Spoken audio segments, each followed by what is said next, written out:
big turns like this using one hand, so you can make quick corrections. I'm going to show you the difference between real life driving and driving lessons driving. Let's go. Now when it comes to steering, lots of people are taught to steer like this, coming out of like parking spaces or even just general steering. In real life, most people don't steer like that once they get experienced.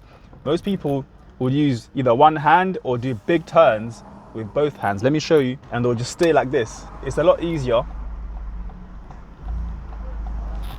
And then they'll steer back towards the left like this. It's much easier that way than trying to do two hands and shuffling your hands like this. And when it comes to actually holding the steering wheel, lots of people are taught to hold it like this, which is a good place to hold the steering wheel. But in real life, once you get experience, most people will hold it down here or they'll hold it up there like this. And this is okay as well. As long as you got the car under control, it doesn't matter really how you hold it. You don't want to hold it in a way that you can't control the car, but hold it in a way that's safe and that you can manage the steering wheel.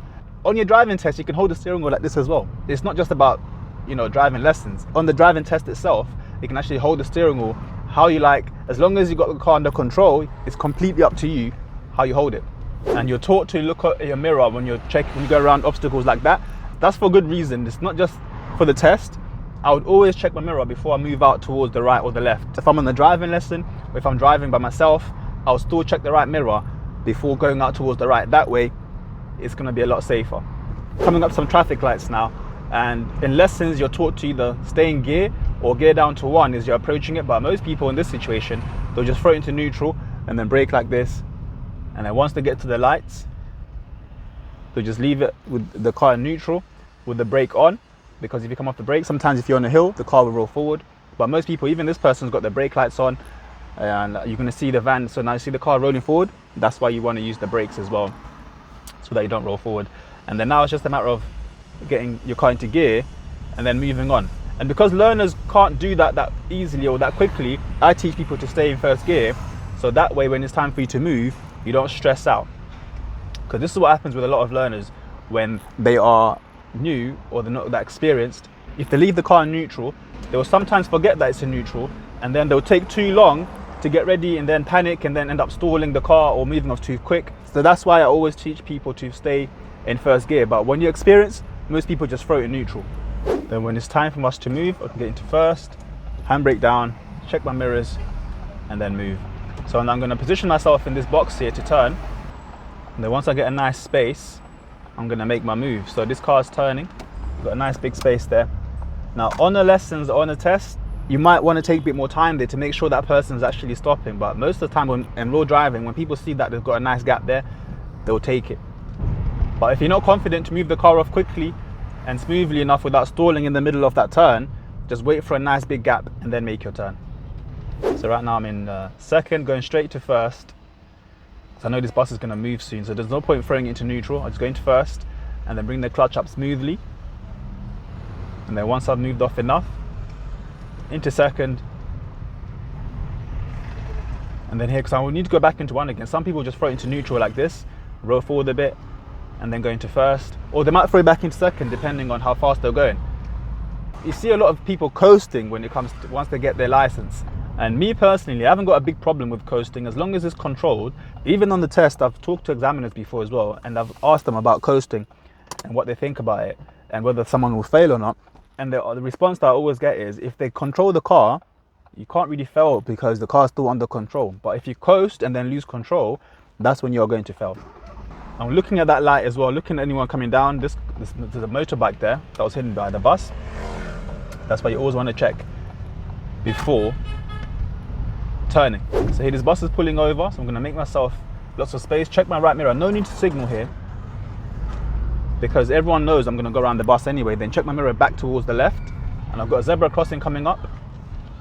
Whether it's a driving lesson or not, this is something that you have to do. You need to stop for pedestrians that are about to cross on zebra crossings, and then once they've gone across, I can then add my gas and then into second. Now this is something that lots of people do, which is, this is a 20 road and people here will be doing way more than 20. But even after you've done your driving lessons and you got your driving license, I would not recommend speeding. If the speed limit is 20, stick to 20 or below. If it's 30, stick to 30 or below. Don't go speeding just because you got a license now, because that's an easy way to cause accidents and also to lose your license. Even if people are behind you trying to go fast, just take your time and don't let them pressure you into going faster. On your driving lessons, you're going to be taught how to pull over on the right, so mirror, mirror signal, and then pull over somewhere on the right. And then you're gonna get taught how to reverse back 2 car lengths, and you get this on your test as well potentially. So you get taught how to pull over on the right like this, get into reverse, do your checks, and then reverse back 2 car lengths. Now, in real life, once you actually get your license, you don't need to do this maneuver. It's not something that people do all the time, like pulling over on the right and then reversing.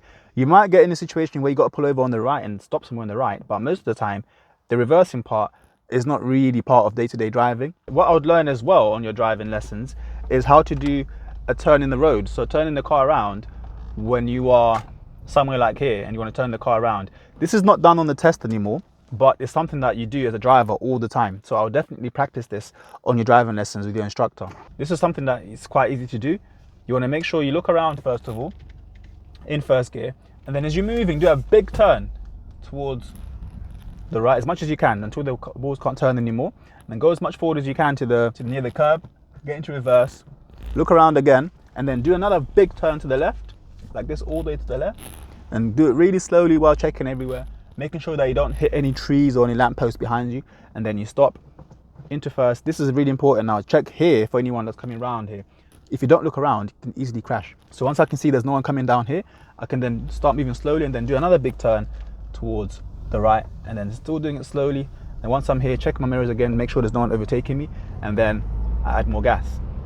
When it comes to moving off from a standstill like this in a parked position, some people are taught to do check, check, check, check, and then check over their shoulder. But most people, once they get the license, don't even check like that.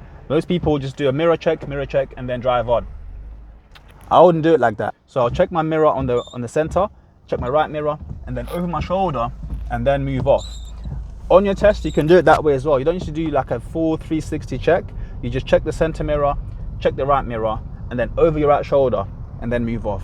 You shouldn't move off without doing your shoulder check. And on your test as well, if you do that without doing a shoulder check, there's a strong chance that you're going to fail. When it comes to reversing, a lot of people are taught to use 2 hands like this to steer into the parking space. A much easier way is just to put one hand over here, and then once you've done your checks, I'll still do my checks properly. I'll use one hand to get the car where I'm trying to get it to. One hand is a lot faster. You can turn big turns like this using one hand, so you can make quick corrections easily. Because if you're using 2 hands now, so let's say I want to go to left, most people do it slowly like this, but one hand allows you to do much bigger turns quickly. And then once you're done, stop the car, handbrake on, neutral, simple as that. So I hope you enjoyed this video. Make sure you subscribe to our channel, and if you want exclusive content, and you can even have personal requests for content, make sure you're joining our community using this little button underneath this video. Otherwise, thanks for watching. I'll see you in the next one. Bye.